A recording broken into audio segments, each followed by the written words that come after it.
Okay, how are the economic responses to COVID-19 leading to greater inequality in the Western world? That for me is the most important question we should be asking at the moment. My name is Dr. Huw Macartney. I'm an Associate Professor of Political Economy at the University of Birmingham. I want to do a 7-minute condensed version of a lecture that took me an hour for our undergraduates. I wanted to just do a condensed version of it. I was doing a set of videos about the pandemic months and months ago. I thought I'd do a kind of summary of where we're up to now. So here we go. 1 hour lecture in 7 minutes. I'm not sure we're going to work with this, but here we go. So, COVID economic responses. I think when we look at the responses, there are two potential options. One, we could say, what we're seeing right now is completely unique, right? We've never seen anything like the pandemic before. It is possible, a second option, that we might look for parallels, the Great Depression, the financial crisis of 10 years ago. And if there are parallels, then we're left thinking, well, you know, what we saw in the financial crisis was bailouts for the banks. This time round, it seems to be furlough packages and paychecks for people. You know, is there something very different to the financial crisis? And the key message that I want to convey today is no. I think that there are very strong parallels between what happened 10, 12 years ago with the financial crisis and what's going on now. And I want to try and explain in a very short space of time why I think that is the case. So when we look at the COVID economic responses and we think about one key thing, we think about inequality, there are various explanations in the academic literature for where inequality comes from in society. Some of them emphasize technology, others age, others globalization. We could spend an entire lecture on each of these. In economics, there are debates about marginal productivity or rent-seeking behavior. The one that I want to focus on in this condensed version is what's called the asset economy. And the asset economy, I guess, stems from the ideas about inequality from economists like Thomas Piketty, the French economist. Over the last decade or so or more, there's been a set of debates about the different sources of income. You know, we usually think of wages. More recently, Piketty's work and others have suggested that actually inequality has more to do with the different sources of income and the potential for, you know, people deriving a proportion of their income from wealth. Now that could be, you know, assets, like they could be an investor class, and I spend more time on this in the lecture itself, but actually professional investors. But it's also those of us in Western society who own our own homes, right? We are asset owners as well. We've seen house price rises. We benefit from those house price rises, housing equity withdrawal and so forth. So those asset owners in the economy have another source of income that's not just dependent on their wages.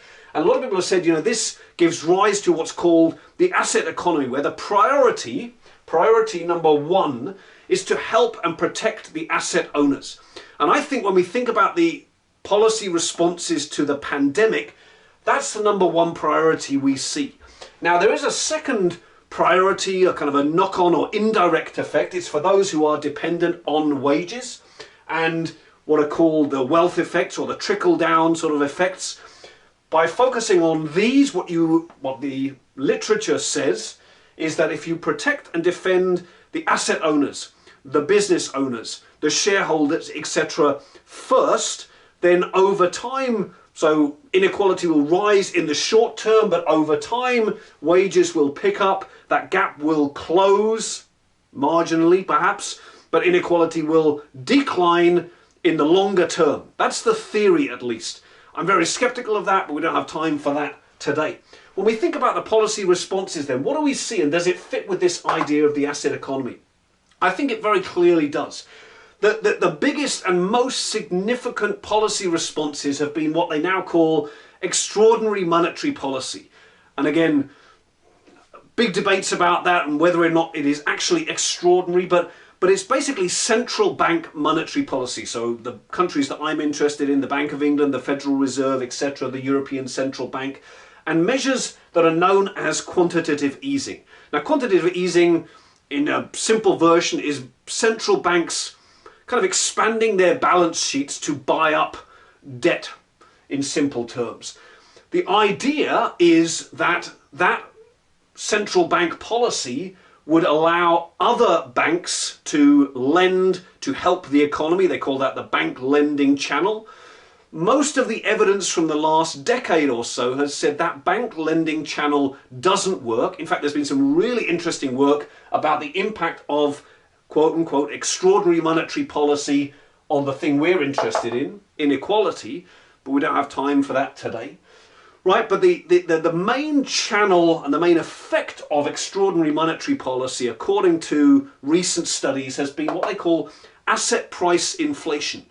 Now, again, in theory, there's meant to be some kind of trickle-down effect, but in the short term, those asset owners have been shown over the last decade to be the main beneficiaries of this. When we look at the policy responses to the pandemic, this is where most of those policies lie. We've seen massive expansions of the balance sheet by the Federal Reserve, the Bank of England and so forth, buying up government bonds, buying up, in an unprecedented move by the Federal Reserve, buying up corporate bonds, okay? But this is a big deal, right? Expanding their balance sheets. In a strange way, that's allowed the second other major set of measures we've seen, the kind of furlough schemes in the Western world, handing out paychecks to workers who are temporarily kind of suspended while the economy is in lockdown. But this has allowed for that. So main goal seems to me to have been this priority. The kind of the knock-on secondary effect is very much a kind of secondary concern, but most of what we've seen falls into that category. And what we have seen already is a rise in inequality. And part of what I pointed out to our third years was, if I'm right, if this asset economy idea works, that seems to fit with that. So what about these guys? Well, this is why I say that the non-asset owners in the economy have been, if you like, hung out to dry. There's this expectation that if you're not a homeowner or if you're on a lower income, that basically, it's charity and the food banks for you. That's kind of what I sadly believe to have seen happening. In closing, it raises certain questions or certain issues. What I said to our undergraduates were basically fiscal versus monetary policy dilemmas. So fiscal policy is government spending, monetary policy is central bank expansion of the balance sheet.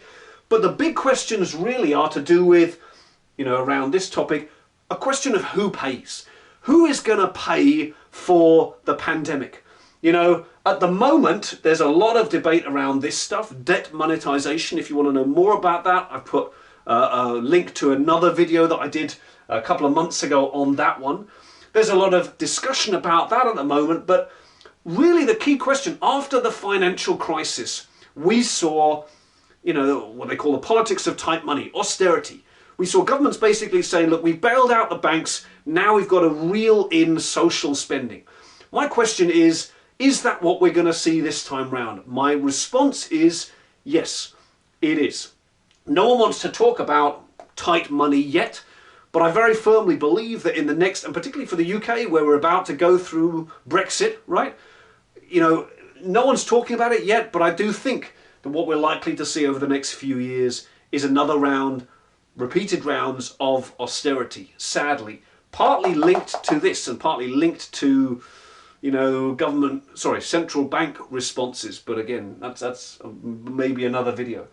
But if I'm right, and inequality has been the driver behind populism, Donald Trump, Brexit, Nigel Farage, and so forth, then these are going to be very long-term choices with very serious political implications. So in my view, there are parallels to what's gone before, but some of those parallels are very, very disturbing and they have very serious effects for society, for the economy, and for politics in the Western world over the coming decade.